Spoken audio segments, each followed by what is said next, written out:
Alright, so imagine this. You're living in California, you've got a concealed carry Sig P226, and you have to use it. God forbid that the situation happens. So you go to draw it, and you punch it out, and you pull the trigger, and nothing happens. What the hell? You look at it, you tap, rack, and bang, you try again, still not pulling. You get shot, and you get killed. So if this gun has this kind of an issue, why the hell are the Navy SEALs using this thing?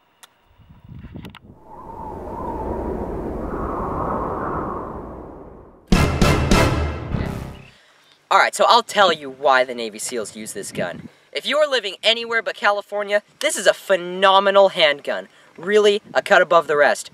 But, if you are living in this state, with the California neutered version of your Sig P226, your life could be in serious danger if you run one of these in a concealed carry holster.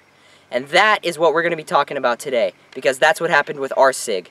Alright, so we're going to talk about the issue itself and how I discovered it. We were actually out at the range just yesterday when I encountered this issue, and what happened was I drew my gun to do some practice with it, and I went to fire, and I pulled the trigger, and nothing happened. So of course I did the old tap, rack, bang procedure, and nothing happened again. So I thought, okay, well, what the hell? So I looked at it, and I tried to extract the magazine, and nothing happened. The magazine would not come out. It was stuck inside the gun. So we ended up having to pry it out, and then we field stripped the whole gun to take a look at what was wrong. And that's what we're going to be showing you guys right now. But if you look right here, not only will the magazine, or rather the trigger, not pull, but the magazine will not fully seat inside the gun. It's stuck. It won't go in any further. So that's another issue that we're having here. So we're going to take a look at just what's causing this. Alright guys, so let's take a look at the culprit of all our problems here. I'm going to try to use this little metal utensil as a means of pointing it and showing it off.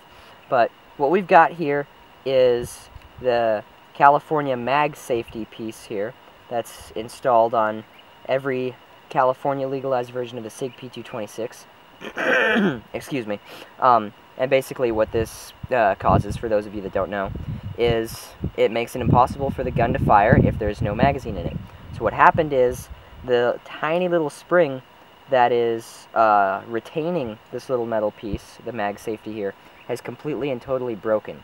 So that tiny little spring is causing big problems here, and that's a serious issue for anyone that lives in California that's owning a Sig P226. So we really felt the need to make you guys aware of that if you weren't already, and we needed to show that off so that anyone who has a Sig P226 can be aware of that issue and know what's going on if all of a sudden they're out at the range and their trigger bricks and it won't work and it won't fire and their magazine won't come out and they experience the same issues that we do. That's most likely what's causing it.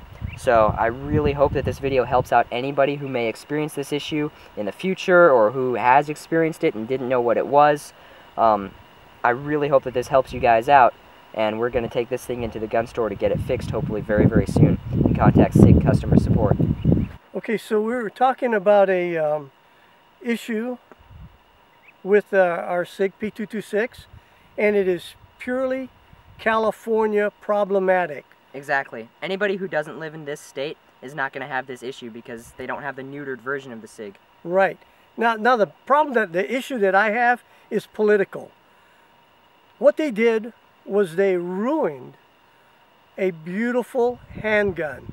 California did.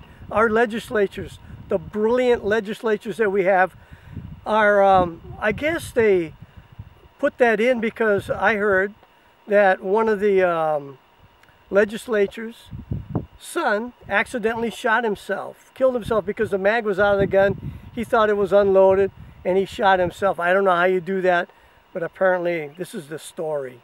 Okay, that may be true or not, but at any rate, if somebody like ourselves here have this gun and are hoping to defend ourselves with this gun, and because of some stupid legislation, yeah, stupid really, stupid legislation, we end up dying. Yeah. Because we can't defend ourselves. Think of it this way. Because of a ridiculous legislation by these stupid politicians who don't want to correct the real issue, they are potentially putting our lives in real danger because they don't want to address their own screw-up and they would rather attack some different problem that obfuscates away from what the real issue is.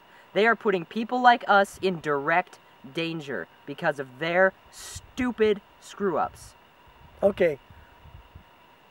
I guess you summed it up pretty well. I really did. I can't think of any other way of putting it. The S word, I guess.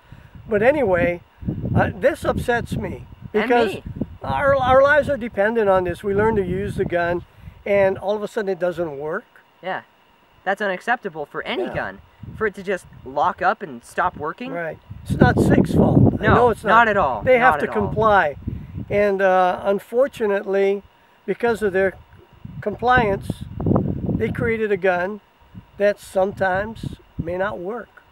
Unfortunately. It's a sad state of affairs, the state that we live in. Yeah. So we're sending this to Sig, and they are gracious. They're going to repair it. Yep. We're going to get it all fixed up and like new. And we'll be wary of it. Very much so. You be wary of it. Absolutely. You be wary of our legislators. I agree. Unfortunately.